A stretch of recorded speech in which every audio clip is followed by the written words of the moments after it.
माझे सन्माननीय सहकारी आणि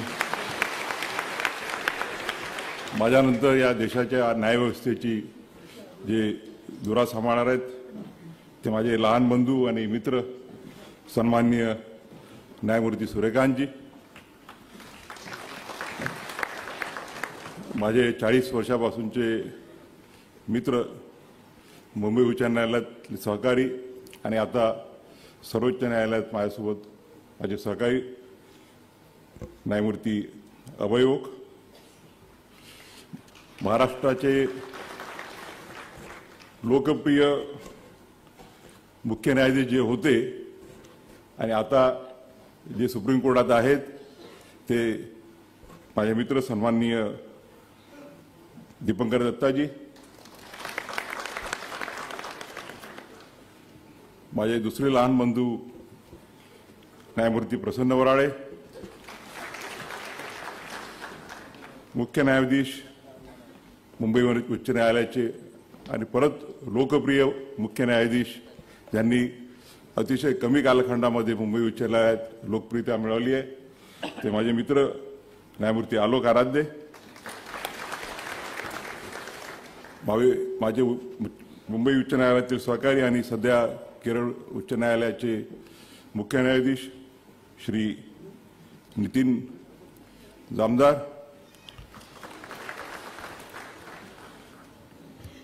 माझे सहकारी अतुल तांदूरकर, श्रीमती रेवती मोहिते डेरे आणि समोर उपस्थित सर्व सहकारी आजी आणि माझी वेळेबाई सर्वांची नावं घेता नाही येणार नाही. बार काउन्सिल ऑफ इंडियाचे अध्यक्ष, पॉप्युलर अध्यक्ष, राज्यसभेचे सदस्य आणि त्यांना शुभेच्छा दिल्यात मी की अजून काहीतरी होऊन जाऊ द्या पुढे, देवाच्या इच्छेने ते होईल, ते श्री मरण कुमारजी मिश्रा,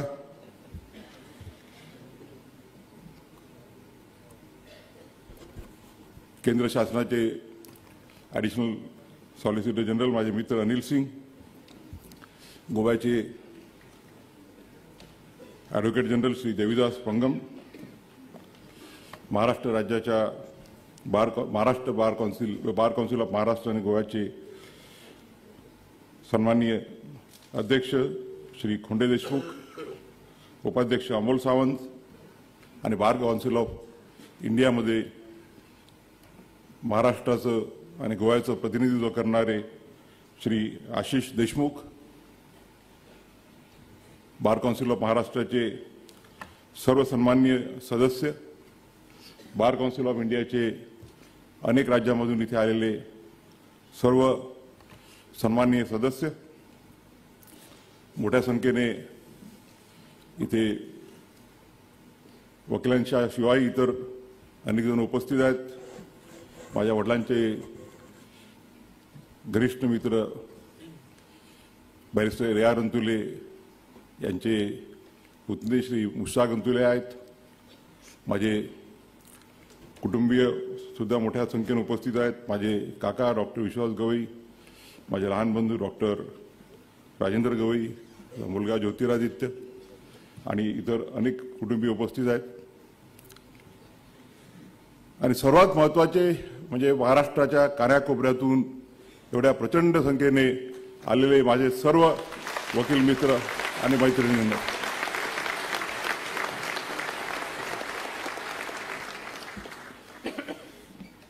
आपल्या प्रेमाच्या वर्षावाने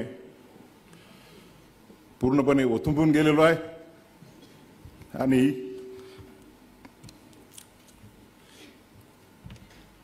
शब्द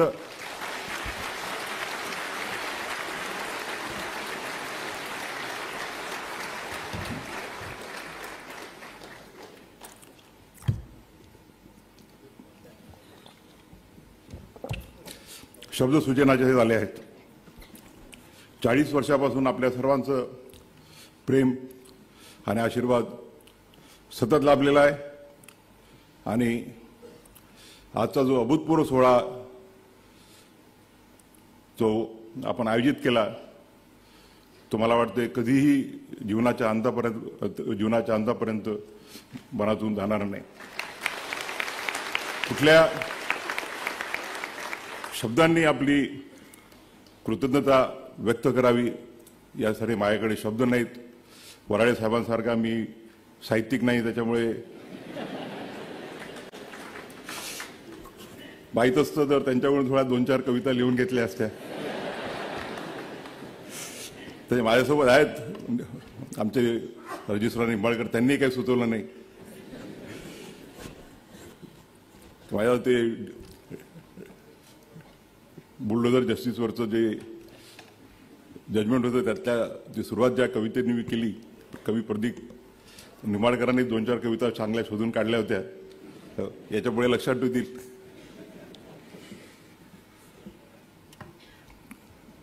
या 14 तारखेला भारताचा सरन्यायाधीश म्हणून मी शपथ घेतली आणि त्यानंतर त्या दिवशी महाराष्ट्रातल्या देशातील जनतेने जे प्रेम दिलं त्या प्रेमाने मी अतिशय भारावून गेलो. पहिल्या वेळेला एवढ्या प्रचंड संख्येने वकील वर्ग दिल्लीला कुठल्याही प्रधान न्यायाधीशाच्या शपथविधीला उपस्थित राहायला इतिहासात झाला नसेल. येणाऱ्या वकिलांकडनं जे फोन येत होते विविध बार असोसिएशनच्या पदाधिकाऱ्यांचे की आम्ही येणार आहोत आणि राष्ट्रपती भवनामध्ये आपल्याला माहीतच आहे की लिमिटेड जागा असते आणि म्हणून सुप्रीम कोर्टाने 2 ऑडिटोरियममध्ये व्यवस्था केली. तिथेही लोकांची व्यवस्था होऊ शकली नाही. मी या प्रसंगी आपली माफी मागू इच्छितो की आपल्याला त्या दिवशी जी काही गैरसोय झाली असेल, परंतु आपण माझ्या असलेल्या प्रेमापोटी त्याबद्दल साधा उल्लेखसुद्धा केला नाही आणि ती जी काही कमतरता होती ती आपण माफ करून दिली.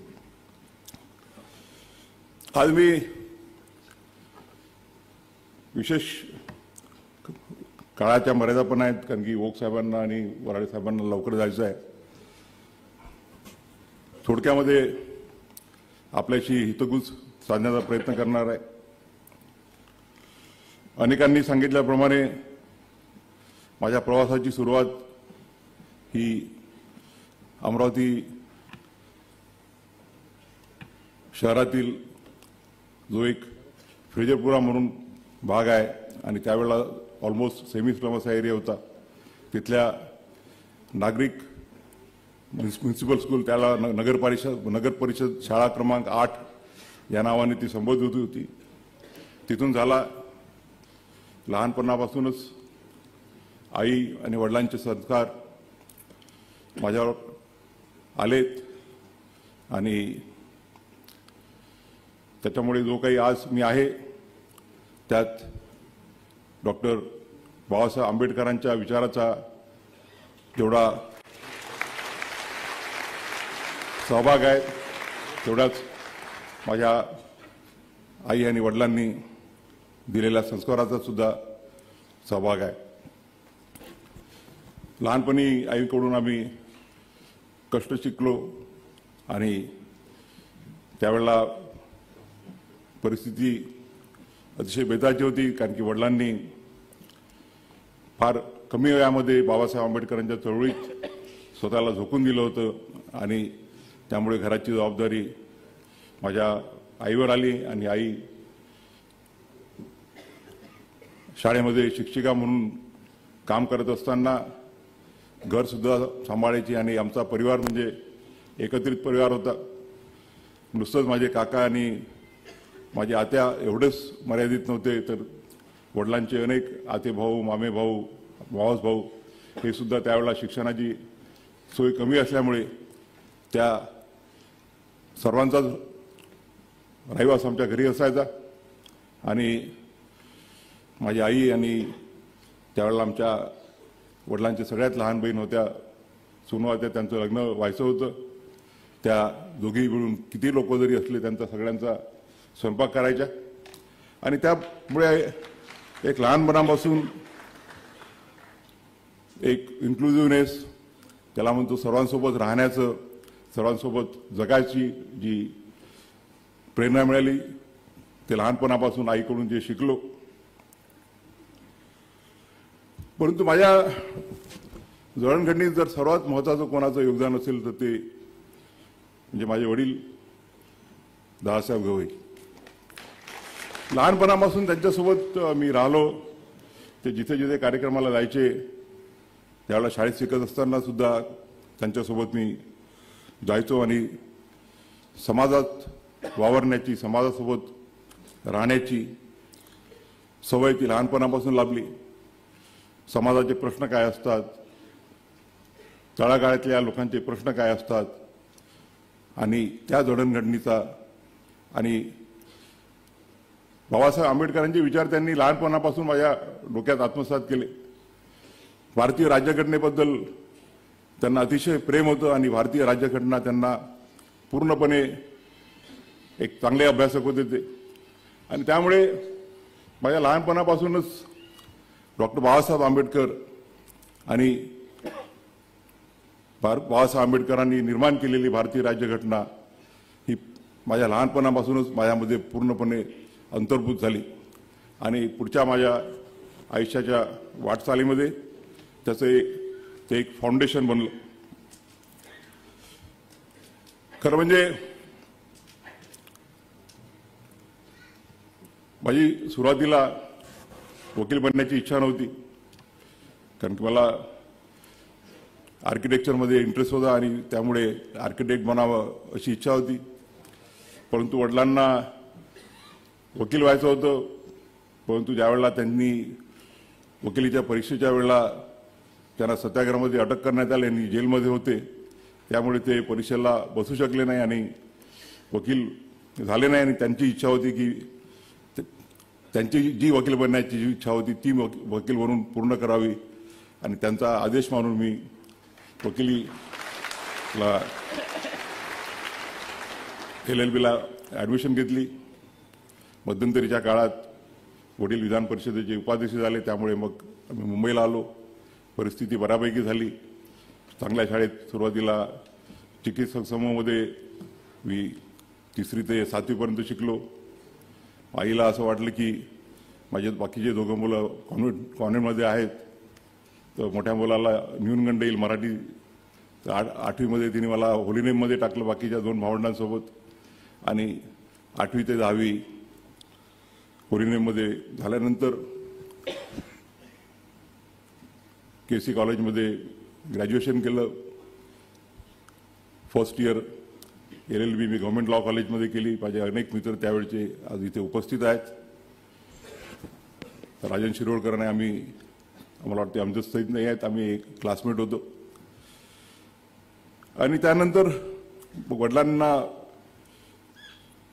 82च्या नंतर कंटिन्यू करण्यात आलं नाही त्यांचा राजकीय काही कारणांमुळे, आणि त्यामुळे परत आम्ही अमरावतीला शिफ्ट झालो आणि 2nd इयर आणि 3rd इयर लॉ मी पंजाबराव देशमुख लॉ कॉलेज अमरावती इथे पूर्ण केलं. त्यानंतर 85मध्ये मुंबईला बॅरिस्टर राजाभाऊ भोसलेंसोबत वकिली चालू केली. या प्रसंगी मला त्यांची उणीव भासते आहे. त्यांच्याकडून राजाभाऊंकडून बरंच शिकायला मिळालं आम्हाला. माझ्या चेंबर कलिग रेवती मोहिते डेरे या सुद्धा राजाभाऊंसोबत होत्या आणि राजाभाऊंनी आम्हाला कुठल्याही मॅटर्स करायची एक मोकळीक दिली आणि त्यामुळे वकिलीमध्ये लवकर शिकता आलं. आणि त्या काळामध्ये आमची जी पिढी होती ती पिढी जे सिनियर ॲडव्होकेट्स आहेत त्या सिनियर ॲडव्होकेट्सचे आर्ग्युमेंट्स ऐकून कसं शिकता येईल, हे कसं आत्मसात करता येईल हे प्रयत्न करायचा. आणि त्या कालखंडामध्ये मग राजाभाऊ असो, M.A. राणे असो, C.R. दळवी असो, अपिलेट साईडचे भीमराव नाईक, वालावरकर असे अनेक दिग्गज होते. त्यांचे आर्ग्युमेंट्स चालू असताना आम्ही त्यांच्या कोर्टामध्ये बसायचो आणि त्यांच्याकडून त्यांच्या आर्ग्युमेंट्सकडून शिकण्याचा प्रयत्न करायचो. त्यावेळेला एक महत्त्वाची घटना मला करण्याची जी संधी मिळाली त्याबद्दल मला आजही आनंद वाटतो. तो म्हणजे 1900 इथे आल्यानंतर साहजिकच सोशल असल्यामुळे मित्रमंडळी आमची बऱ्यापैकी जमा झाली आणि राजाभाऊ, रघुवंशी, राजीव पाटील बसले आहेत. आमचे जोशी काका जे 60 वर्षाच्या वर पुढे जातच नाही आहेत. आणि सगळ्यांनी मला एक्झिक्युटिव्ह काउन्सिलमध्ये उभं केलं. राजाभाऊ सेक्रेटरी झाले, दुधाट साहेब अध्यक्ष झाले होते.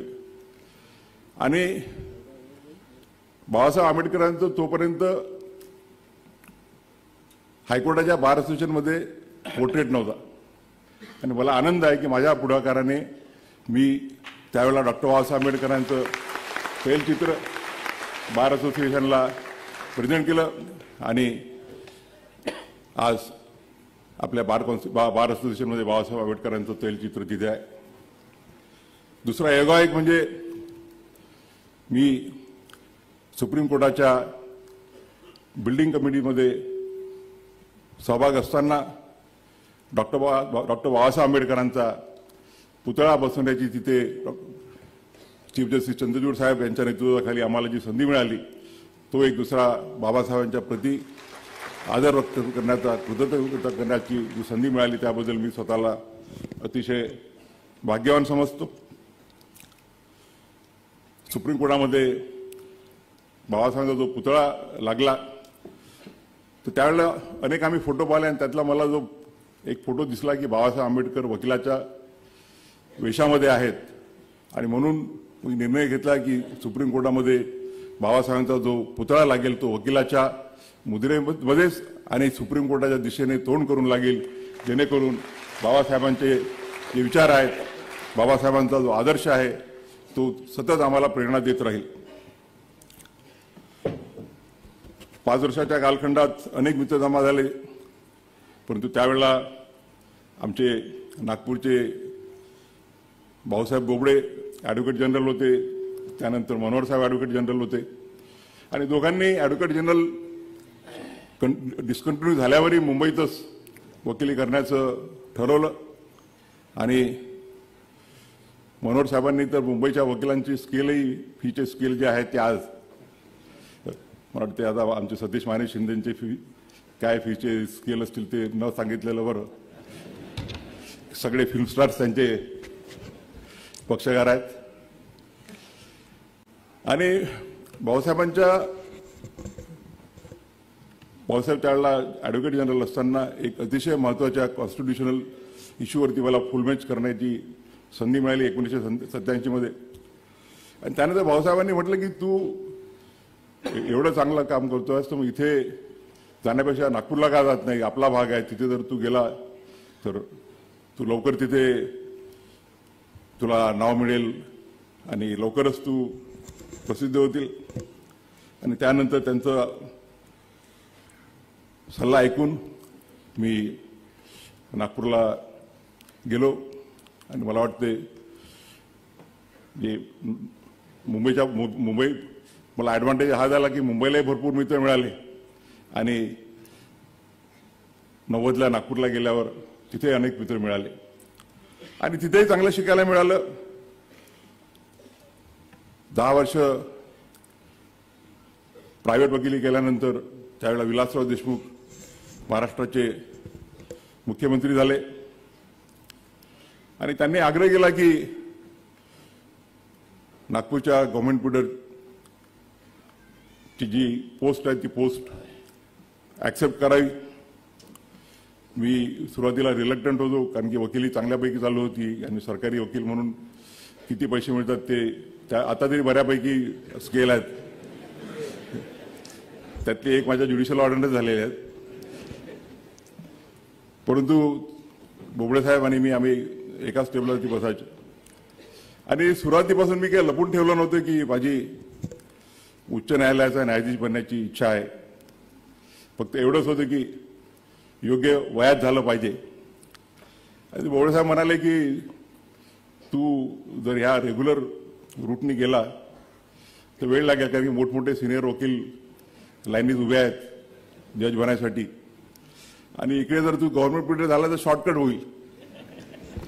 आणि मला आनंद आहे की मी त्यांचा सल्ला ऐकला आणि गव्हर्नमेंट पिरियड झालो.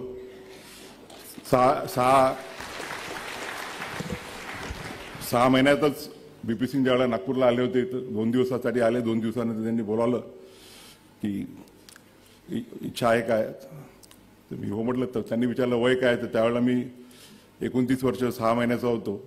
तर ते म्हणाले 39 इयर्स 39 वर्ष 39 वर्ष 4 महिने. आणि ते म्हणाले थोडं थांबायला गेलं, तुला 40 तर कंप्लीट व्हावेच लागतील. नंतर 6 महिन्यात ते सुप्रीम कोर्टात आले, ठक्कर साहेब आले. 1-1.5 वर्षानंतर नाव गेलं आणि नेहमीप्रमाणे 1-1.5 वर्ष तिथं लटकलं. पहिल्यांदा ओक साहेबांनी आम्ही सोबतच होतो मागे पुढे. त्याची एक वेगळी स्टोरी आहे. ती 24 नोव्हेंबर 2025 नंतर निश्चितच जाहीररित्या मी जर काही पुस्तक लिहिलं तर त्यात लिहिल. आणि एकीकडे मला गुलाम अनवटींचा उल्लेख करावा लागेल. त्यावेळेला ॲडव्होकेट जनरल होते ते महाराष्ट्राचे, आणि त्यांनी मी ज्यावेळेला गव्हर्नमेंट पिरियड होतो तर त्यांनी माझं नाव प्रपोज केलं की आता सारखं अप्लिकेशन वगैरे नव्हते त्यावेळेला. कोणीतरी सिनियर ॲडव्होकेट, आता मला वाटतं ओक साहेबांनी जजमेंट दिलं, मी अजून त्याचा अभ्यास केलेला नाही. It was basically bye invitation. तर वायनवटी साहेबांनी माझं नाव प्रपोज केलं होतं की याला सिनियर ॲडव्होकेट बनवण्यात यावं. आणि एकीकडे माझं नाव तिकडे 5-6 महिन्यानंतर कन्सर्न घेण्यात आली. आणि अजित शाह त्यावेळेला त्या कमिटीचे चेअरमन होते. अजितभाईंना म्हटलं मी, अजितभाई माझं डेझिग्नेशनचं करा तुम्ही. तर ते म्हणाले की तू डेझिग्नेशन केलं तर तू तुझी कन्सेंट विड्रॉ करशील, म्हणून आम्ही काही करत नाही. आणि त्यानंतर 5-6 महिन्यानंतर परत एकदा एवढ्या कमी वयात का करायचं आहे म्हणून विचारणा झाली. ठक्कर साहेबांनी एक लांबलचक नोट देऊन पाठवली. त्यानंतरही होत नव्हतं तर एकदा ठक्कर साहेब मी कुठल्या तरी मॅटर करता ओक साहेबांच्या ओत करता तिथे आलो होतो. मला वाटते ऑगस्ट 2003ची गोष्ट असेल. ठक्कर साहेबांनी त्या दिवशी संध्याकाळी बोलावलं तर मी त्यांना विनंती केली की सर म्हटलं मला तुम्ही कन्सेंट विड्रॉ करायची परवानगी द्या. त्यांनी माझ्यासमोरच चीफ जस्टिस ऑफ इंडिया त्यावेळेला खरे साहेब होते, त्यांना फोन केला. फोनवर बोलणं झाल्यावर मला म्हणाले ते की CJIची इच्छा आहे तुला भेटायची तर जाशील का. मी म्हटलं जजशिप मिळेल नाही मिळेल, पण CJIला प्रत्यक्ष भेटण्याची संधी मिळते आहे कुठल्याही वकिलाला, तर त्याच्यासाठी ती एक सुवर्ण संधी असते. आणि गेलो त्यांना भेटायला. त्यांनी अर्धा तास चांगल्या गप्पा केल्या. त्या डिटेल्सही 24 नोव्हेंबर नंतर सांगेल सगळ्या. आणि एका आठवड्यात त्यांचा फोन आला की young man the collegium has cleared your name. आणि त्यावेळेला थोडी मनपरिस्थिती द्विधा होती की आपण स्वीकारावं नाही स्वीकारावं.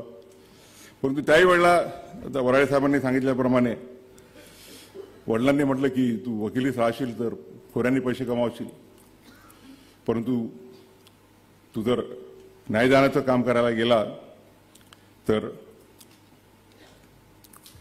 बाबासाहेबांचे जे सामाजिक आणि आर्थिक न्यायाचा जो संकल्प आहे तो पुढे नेण्याच्या दृष्टीने तुला कर्तव्य करायला संधी मिळेल. आणि आज मला आनंद आहे की त्यांचा निर्णय मानून मी न्यायाधीश म्हणून शपथ घेतली. आणि या 22 वर्षाच्या कालखंडामध्ये मला अतिशय समाधान आहे की माझ्या वडिलांना अभिप्रेत असलेलं, बाबासाहेबांच्या घटनेला अभिप्रेत असलेलं सामाजिक आणि आर्थिक न्यायाच्या दृष्टीनं मी काही ना काहीतरी या देशाच्या न्यायालयीन जडणघडणीमध्ये हातभार करू शकलो। या प्रसंगी मला आनंद आहे की आज माझ्या दोन मित्रांच्या उपस्थितीत हा कार्यक्रम होतो आहे। जस्टिस अभयोग आणि आम्ही 40 वर्षापासून मित्र आहोत, सोबत वकिली केली। मी नागपूरला गेलो, ते मुंबईलाच कंटिन्यू झाले, परंतु मैत्री आमची तशीच होती। न्यायाधीश झाल्यानंतर ते मी ज्यावेळेला नागपूरला होतो त्यावेळेला ते व्हिजिटिंग जज म्हणून आले।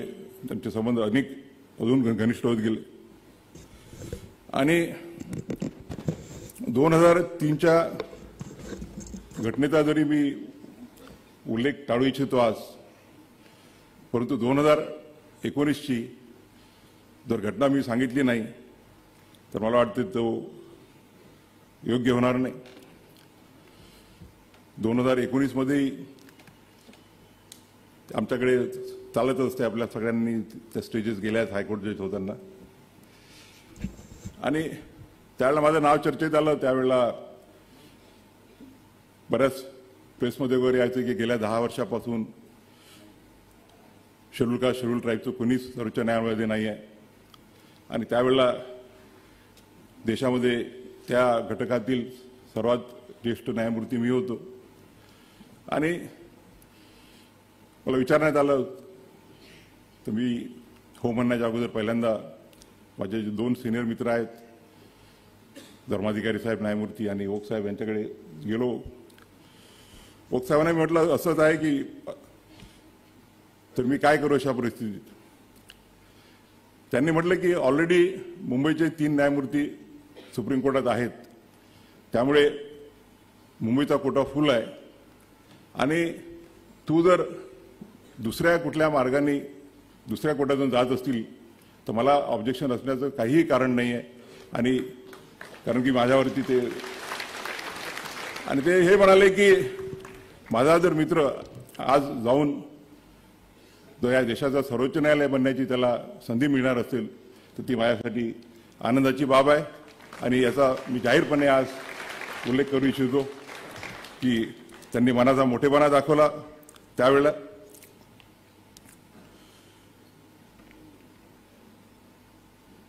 या 22 वर्षाच्या कालखंडामध्ये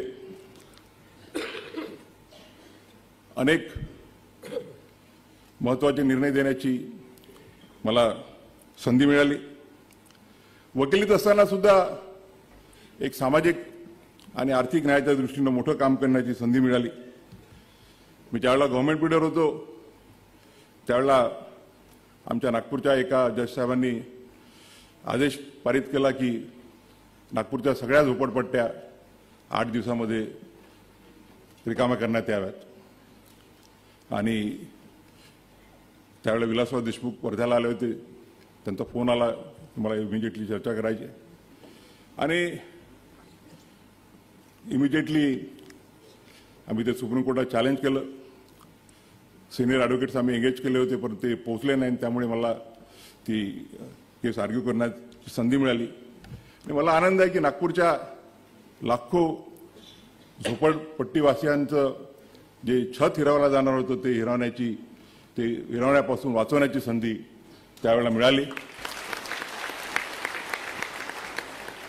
आणि तोच कन्सेप्ट ज्यावेळेला मी आणि माझे सहकारी जस्टिस विश्वनाथन यांनी बुलडोजर जस्टिसमध्ये दिला की निवाऱ्याचा हक्क हा मूलभूत हक्क आहे।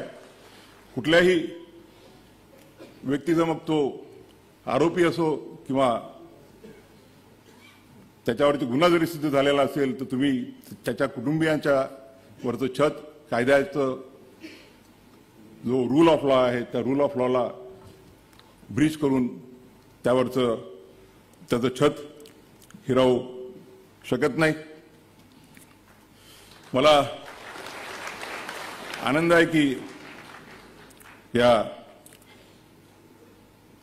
माझ्या 22 वर्षाच्या कालखंडामध्ये 2008 पासून माझा बार काउन्सिल ऑफ महाराष्ट्र आणि गोवाशी संबंध आला आणि त्यानंतर वाटते प्रत्येक बार काउन्सिल ऑफ इंडियाचं जे कुठलं नियोजन असेल त्या नियोजनामध्ये मी आणि न्यायमूर्ती अभय ओक यांचा सहभाग असायचं.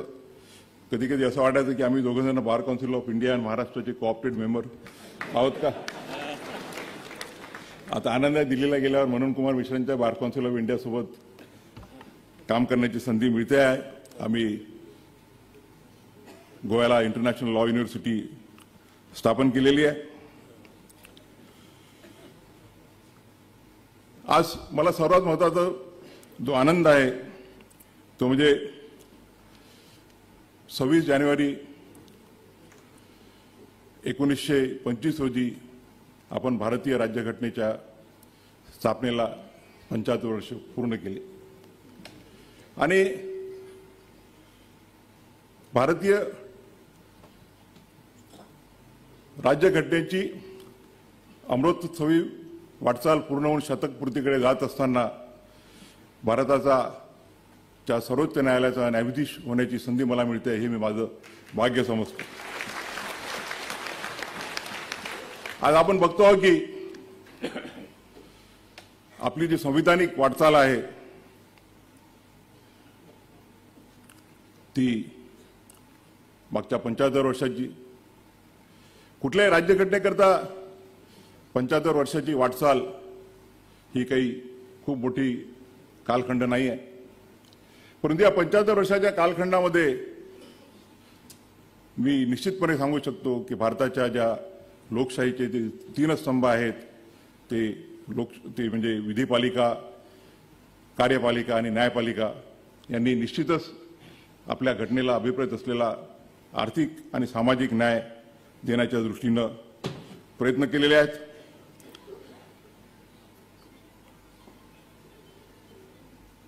ओक साहेबांनी उल्लेख केला केशवानंद भारतीच्या जजमेंटचा.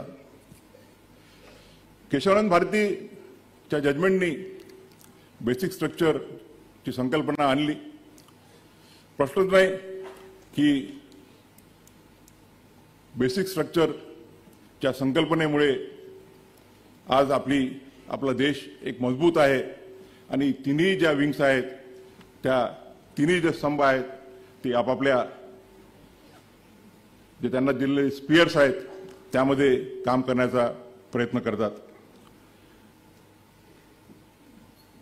कार्यपालिकेने आणि विधिपालिकेने अनेक असे कायदे अंमलात आणले, अनेक अशा गोष्टी केल्या की ज्या दृष्टीनं सामाजिक आणि आर्थिक न्यायाची जी संकल्पना आहे ती पूर्णत्वास नेण्याच्या दृष्टीनं प्रयत्न करता येतील. न्यायपालिकेने सुद्धा असे जे कायदे आहेत त्या कायद्यांना मान्य केलेलं आहे.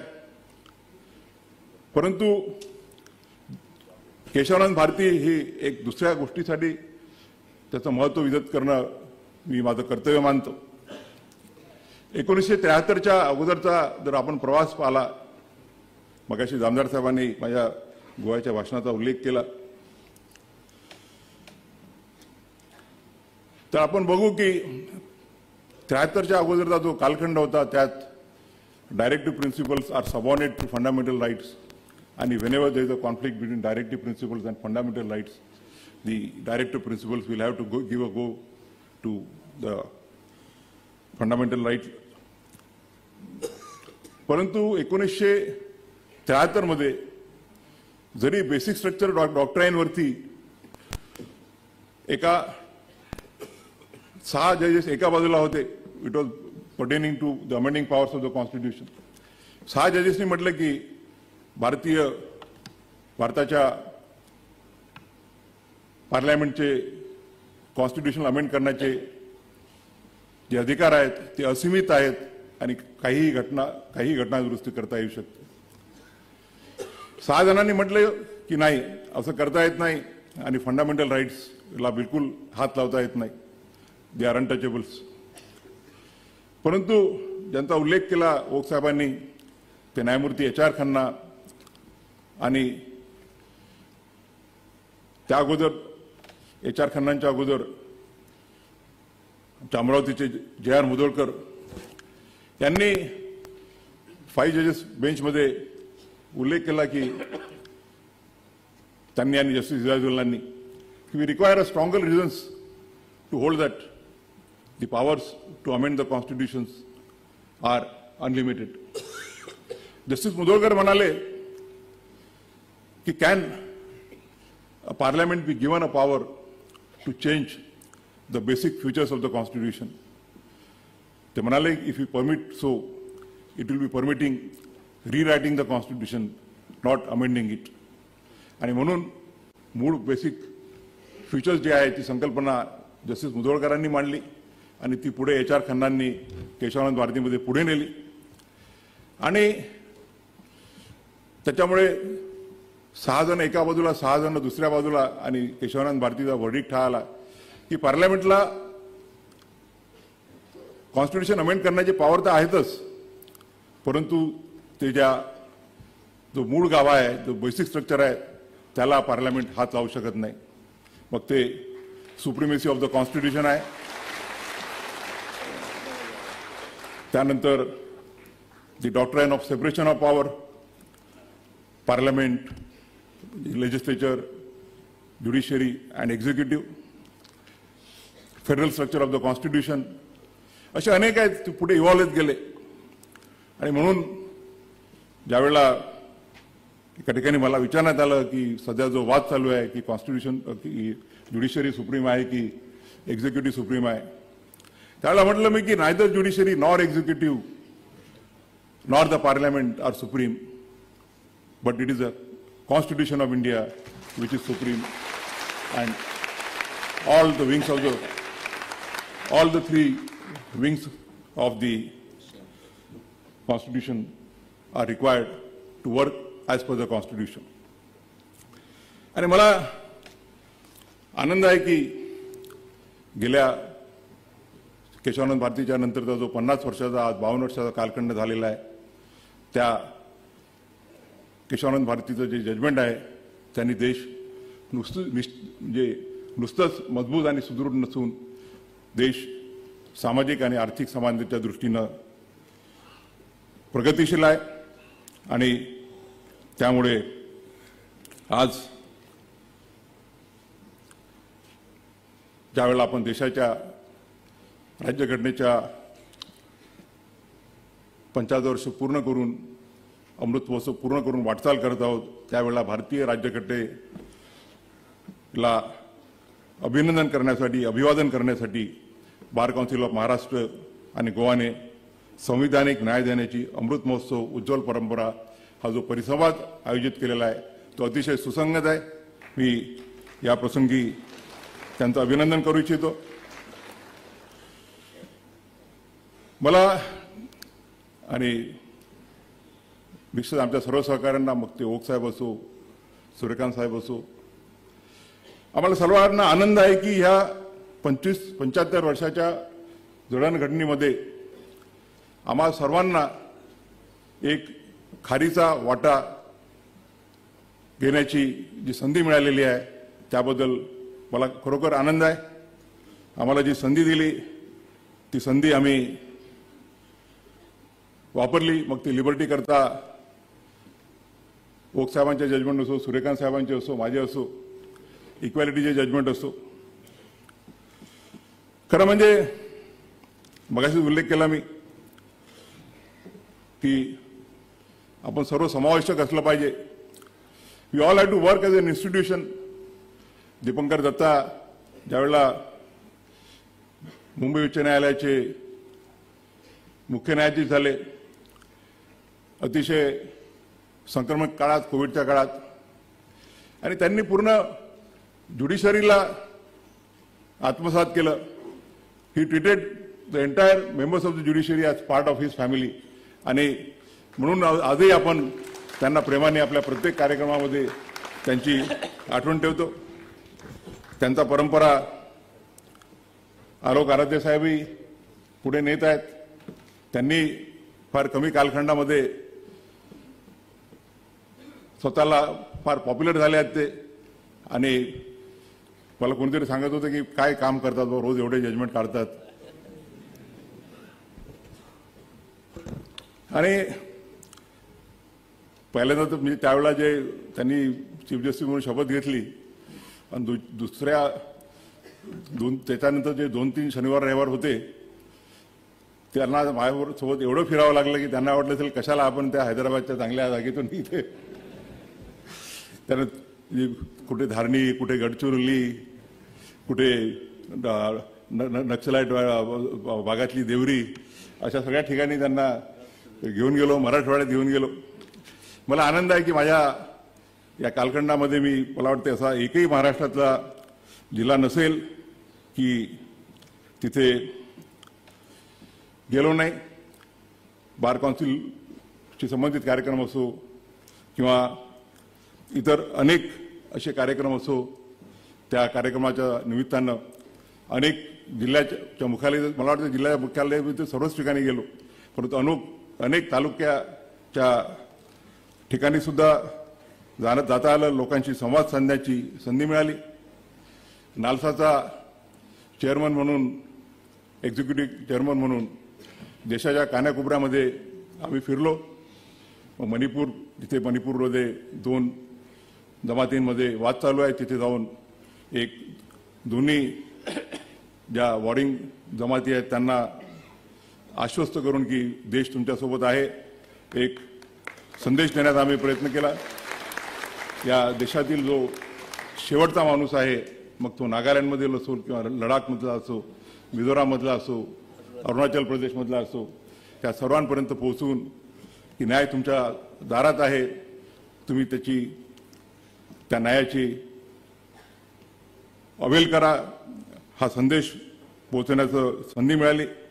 त्याबद्दल मी स्वतःला भाग्यवान समजतो. या 40 वर्षाच्या प्रवासात अनेकांचं योगदान आहे. सुरुवातीला सांगितल्याप्रमाणे आज माझे वडील असते तर सर्वात जास्त त्यांना आनंद झाला असता.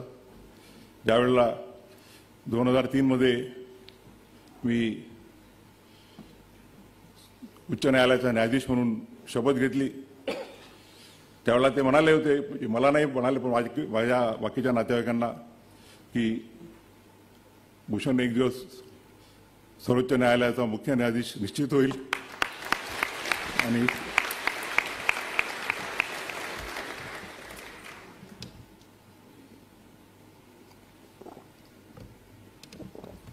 मला आनंद आहे की जिथे कुठे असतील ते मला आशीर्वाद त्यांचा आहेच. माझं भाग्य आहे की आई तो दिवस बघण्यासाठी उपस्थित होती. आमचं कुटुंब म्हणजे जॉईंट कुटुंब आहे. भाऊ बहीण एवढ्यापुरतंच मर्यादित नाहीत. आमचे काका, आत्याबाया, त्यांचे सगळे विस्तारित परिवार, हा आम्ही एक कुटुंब म्हणून राहिलेलो आहोत. अनेक मित्रांचं सुद्धा योगदान झालेलं आहे. मी ज्यावेळेला मुंबईला होतो तर अनेक मित्र आहेत, मी सगळ्यांचा नामोल्लेख करू शकणार नाही, काहींचा नामोल्लेख केला. गव्हर्नमेंट पिरियड असताना आम्हाला चांगली काम करण्याची संधी मिळाली.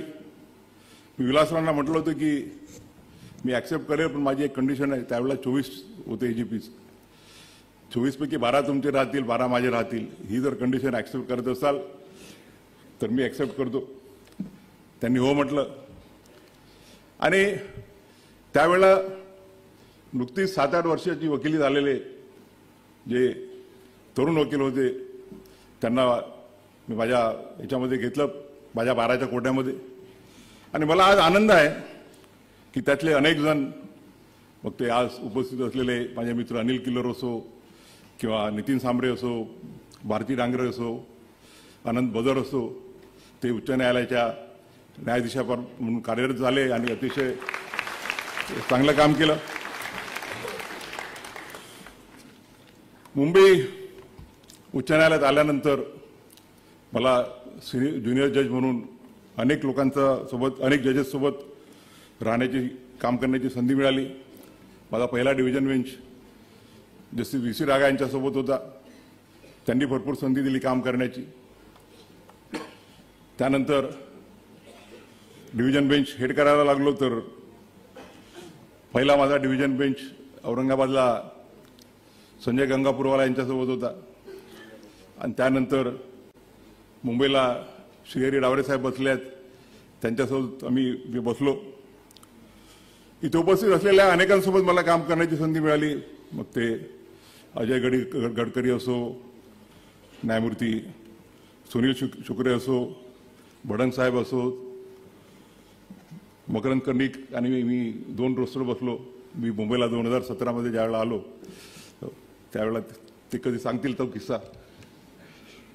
भारती डांगरे यांच्यासोबत 2दा बसायची संधी मिळाली. रेवती मॅडम सोबत फक्त एकच दिवस बसलो. अतुल तांदूरकरांसोबत सुद्धा नागपूरला भरपूर काम करण्याची संधी मिळाली. परंतु दोघांचा मी विशेष उल्लेख करू इच्छिल तो या प्रसंगी. एक तर आमचे मित्र नंदूभाऊ देशपांडे, ND देशपांडे उपस्थित आहेत. त्यांनी 2010 मध्ये मला ब्लड प्रेशर गिफ्टमध्ये दिलं.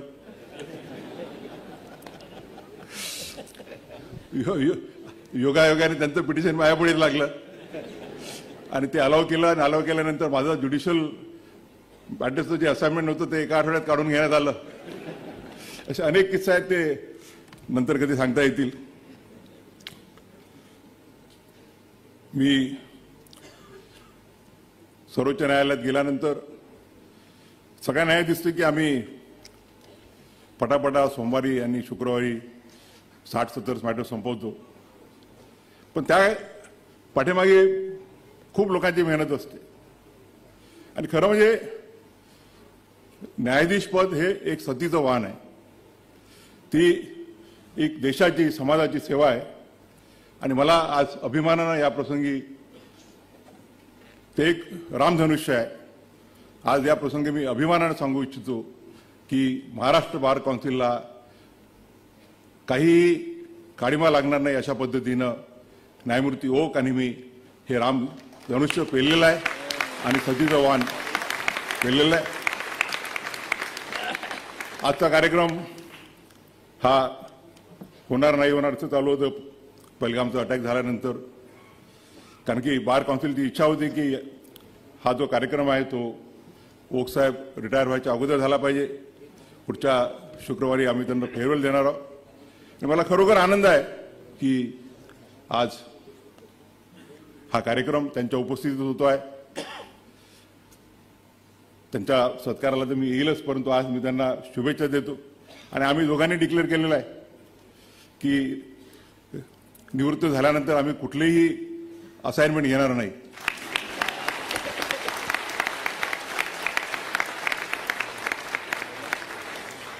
त्यामुळे आम्ही ओक साहेब 24 पासून त्यानंतर 6 महिन्यांनी आम्ही तुम्हाला भरपूर उपलब्ध राहू. आता 6 महिन्याचा कालखंड मला तुम्ही काम करण्यासाठी द्या अशी विनंती करतो. मी ठरवलेलं आहे की फक्त अमरावती, नागपूर, औरंगाबाद आणि गोवा आणि मुंबई ज्या बारचा सदस्य होतो आणि जिथे जिथे मी काम केलं त्याच्याशिवाय मी कुठलाही सत्कार स्वीकारणार नाही. आणि महाराष्ट्रातील फक्त जे 4 मी कार्यक्रम कबूल केले होते ते म्हणजे बाबासाहेबांचा जो तालुका आहे मंडणगड, तिथल्या कोर्टाचं मी भूमिपूजन केलं मागच्या वर्षी. आणि मला माझाच आमदार आणि आमचे संग्रामजी रायसोर आहेत, संग्राम देसाई, यांच्यावर नामोल्लेख करायला लागेल की त्यांनी त्या दिवशी म्हटलं होतं की त्यावेळेला मला वाटतं नव्हते गार्डियन जज, नंतर झाले, पण त्या दोघांनी मागे लागून 1 वर्षाच्या आत ही बिल्डिंग कशी पूर्ण होईल याकरता दिवसरात्र मेहनत करत आहेत. आणि मला खात्री आहे की त्या बिल्डिंगचं उद्घाटन मी निश्चितच करेल. जाबाव साहेबांना 5 वर्षापूर्वी कबूल केलं होतं नाशिकच्या बिल्डिंगचं. ती नाशिकची बिल्डिंग आणि माझा जो तालुका आहे तो दर्यापूर, त्या दर्यापूरच्या डिस्ट्रिक्ट कोर्टाचं इनॉग्रेशन आणि नॅशनल लॉ युनिव्हर्सिटीचा उल्लेख करत असताना ओक साहेबांनी जे औरंगाबादच्या नॅशनल युनिव्हर्सिटीत योगदान केलं त्याचा उल्लेख करावा लागेल. मी सुद्धा नागपूरच्या नॅशनल लॉ युनिव्हर्सिटीमध्ये योगदान देण्याचा प्रयत्न केलेला आहे.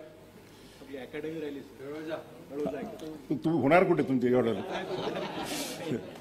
जे कबूल केले त्याच्याशिवाय दुसरं कुठलंही मी इन्व्हिटेशन स्वीकारणार नाही. त्याच्यामुळे इन्व्हिटेशन देऊ नका अशी विनंती करतो.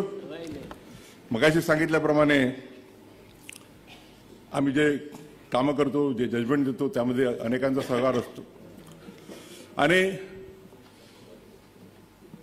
उल्लेख करावा लागेल की आमचे जे लॉ क्लर्क रिसर्चर्स असतात ते दिवसाचे 10-10, 12-12 तास मेहनत करतात आणि त्यांच्या मेहनतीत त्यांची जर मेहनत असेल तर आम्ही जे आउटपुट देऊ शकतो तो आउटपुट निघू शकत नाही. माझ्यासोबत आजपर्यंत आता 17 लॉ क्लर्क्सनी महत्त्वाचं योगदान दिलेलं आहे. आज एकाएक म्हणजे आज 4 जण इथे उपस्थित आहेत.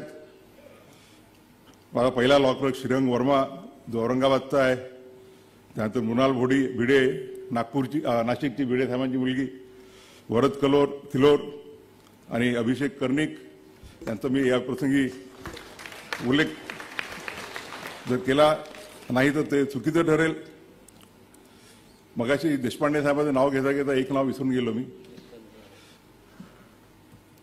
ज्यावेळेला 2019 मध्ये चालू होतं की होत आहे नाही होत आहे, निरोप यायचे की होऊन राहिलं, निरोप होतं की नाही होऊन राहिलं, असा जो 4-5 महिन्याचा कालखंड होता आणि शेवटी जजही माणूस असतो आणि तो जेवढ्या डिव्होशननं काम करायला पाहिजे तेवढं करू शकत नाही. आणि त्यावेळेला माझ्यासोबत निजाम आमदार बसले होते. त्यांनी म्हटलं की सर कोर्टातल्या ऑर्डर्स तुम्ही करा आणि मोठे जजमेंट मला द्या. मी आणि त्यानंतर मग फायनल नो आला, मला वाटतं एप्रिलच्या सुरुवातीला नाही फेब्रुवारीमध्ये, की आता होत नाही आहे. मग आमदार साहेबांना म्हटलं आता मलाही काम करू द्या.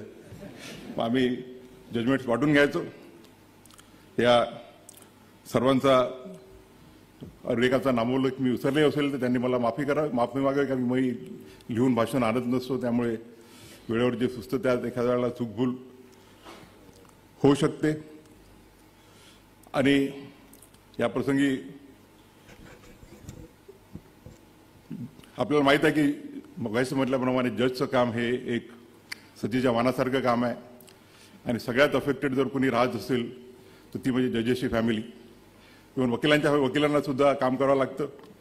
आणि या प्रसंगी मी जसं माझ्या वडिलांच्या वाटचालीमध्ये माझ्या आईचा सिंहाचा वाटा आहे, तसंच माझ्या वाटचालीमध्ये माझी अर्धांगिनी डॉक्टर तेजस्वी गवई आणि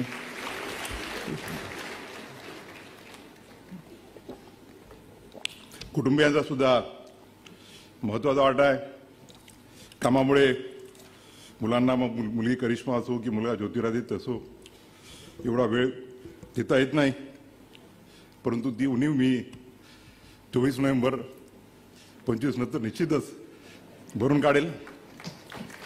या प्रसंगी आपल्या सर्वांच्या प्रति माझी कृतज्ञता व्यक्त करत असताना फक्त एकच महाराष्ट्राच्या नोकरशाहीचं कौतुक करू इच्छितो. 6-7 महिन्यापूर्वी निश्चित झालं की पुढचा चीफ जस्टिस ऑफ इंडिया कोण बनणार आहे आणि त्यानंतर देशाच्या कानाकोपऱ्यात जिथे जिथे गेलो मी, तिथला chief justice, director general of police, तिथले पोलीस कमिशनर, तिथले डिव्हिजनल कमिशनर हे सर्व जातींना एअरपोर्टवर हजर राहायचे. आम्ही 5-6 महिन्यापूर्वी एक अमृतसरला गेलो होतो कार्यक्रमाला, सूर्यकांत साहेब आणि मी. सूर्यकांत साहेबांच्याबद्दल सांगायचं राहिलं की आमची 2005 पासूनची मैत्री आहे. ते आम्ही ज्यावेळेला हिमाचलात जायचो त्यांच्या चंदीगडच्या घरी मी राहायचो आणि ते ज्यावेळेला महाराष्ट्रात जायचे माझ्या घरी ते राहायचे. आणि संध्याकाळी आम्ही ज्यावेळेला गप्पा मारायला बसायचो तर ती ऑल इंडियाची लिस्ट घेऊन कधी कधी वेळ असायचा. तर त्यांना म्हणायचं की सूर्यकांत भाई आप तो 100% CJI बनने वाले हैं. तर ते म्हणायचे की भूषण भाई मैं तो बनूंगा मगर उसके पहले आप बनेंगे. आणि ते शब्द खरे निघाले. आम्ही मणिपूरला जावं, नागालँडला जावं, आसामला जावं.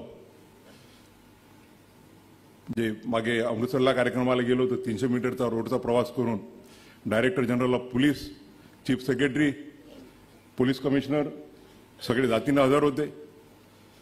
मागच्या 3-4 आठवड्यापूर्वी देवगडला गेलो. देवगड रांचीपासून एक 300-400 किलोमीटरच्या अंतरावर आहे आणि तिथले चीफ सेक्रेटरी, तिथले डायरेक्टर जनरल ऑफ पोलीस हे सर्व जातीनं एअरपोर्टवरती रिसिव्ह करायला हजर होते. परंतु मला नेहमीच ओकसाहेब तर नेहमी म्हणत असतात की महाराष्ट्र इन्फ्रास्ट्रक्चरच्या मागे, ज्युडिशियल इन्फ्रास्ट्रक्चरच्या मागे आहे. मी त्यांचा आणि माझ्या थोडा जो डिबेट असतो, मी म्हणतो की नाही, महाराष्ट्रामधल्या ज्युडिशियल इन्फ्रास्ट्रक्चर सुद्धा चांगला आहे. ओकसाहेब, मी, डेरे मॅडम, कर्णिक साहेब, आम्ही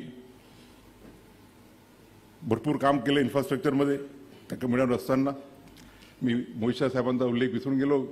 ते चीफ जस्टिस असताना त्यांच्याकडून खूप आम्हाला प्रेरणा मिळाली. चव्हाण साहेबांसोबत सुप्रीम कोर्टामध्ये आणि नॅशनल लॉ युनिव्हर्सिटीमध्ये चांगलं काम करण्याची संधी मिळाली. आज महाराष्ट्रामध्ये इन्फ्रास्ट्रक्चर चांगलं काम करण्याचं आमच्या केवले मॅडम आणि विलास गायकवाड हे चांगलं काम करत आहेत. आपल्या महाराष्ट्रातले ज्युडिशियल ऑफिसर मुनघाटे आणि निंबाळकर हे सुद्धा माझ्यासोबत तिथे काम करत आहेत. या प्रसंगी मला एवढंच वाटतं की ज्या वेळेला आपण म्हणतो की लोकशाहीचे 3 स्तंभ म्हणजे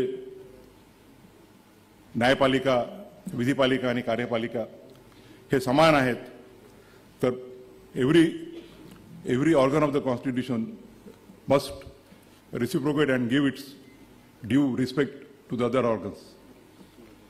महाराष्ट्र राज्यातला एक व्यक्ती चीफ जस्टिस ऑफ इंडिया म्हणून महाराष्ट्रात पहिल्यांदा येत असताना महाराष्ट्राच्या चीफ सेक्रेटरीला किंवा महाराष्ट्राच्या डायरेक्टर जनरल ऑफ पोलीसला किंवा मुंबईच्या पोलीस कमिशनरला तिथे येण्याची योग्यता वाटत नसेल तर त्याबद्दल त्यांनीच विचार करायला पाहिजे. की मला प्रोटोकॉलचा बिलकुलही हे नाही आहे. मी अजूनही अमरावतीला जातो, नागपूरला जातो, तर मी पायलट एस्कॉर्ट घेऊन जात नाही. सुप्रीम कोर्टात येईपर्यंत अमरावतीला न्यायालयात असताना मी मोटरसायकलवरून फिरायचो मित्रांच्या. परंतु it's a question of respect by the other organs of the institution to the judiciary. एका राज्यघटनेच्या एका संस्थेचा प्रमुख ज्या वेळा पहिल्यांदा या राज्यामध्ये येत असेल आणि तोही त्या राज्याचा, तर जी वागणूक त्यांनी दिली ती योग्य आहे की नाही हा त्यांनीच त्यांचा विचार करावा. या लहान लहान गोष्टीमध्ये मला हे नाही, दुसरा एखादा आमच्यातला एखादा कोणी असता तर आर्टिकल 142 किंवा 140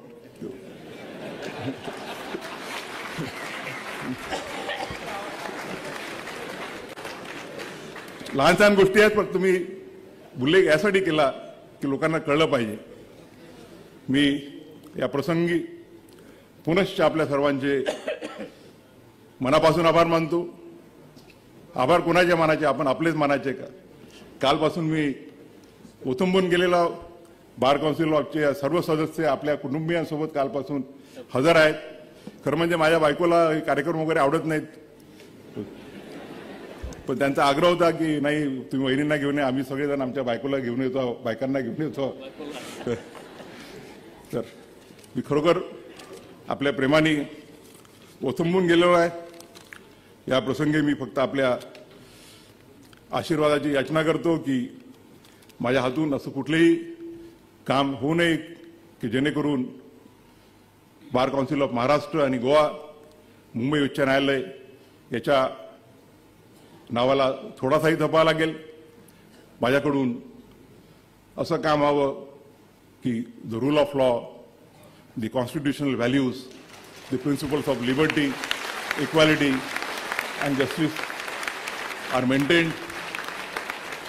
मला आपण आशीर्वाद द्या की हा सर्व करण्यासाठी मला एक स्ट्रेंथ मिळेल, आपल्यापासून प्रेरणा मिळेल. पुनश्च एकदा आपल्या प्रति कृतज्ञता व्यक्त करून मी माझे लांबलेले 2 शब्द संपवितो. धन्यवाद.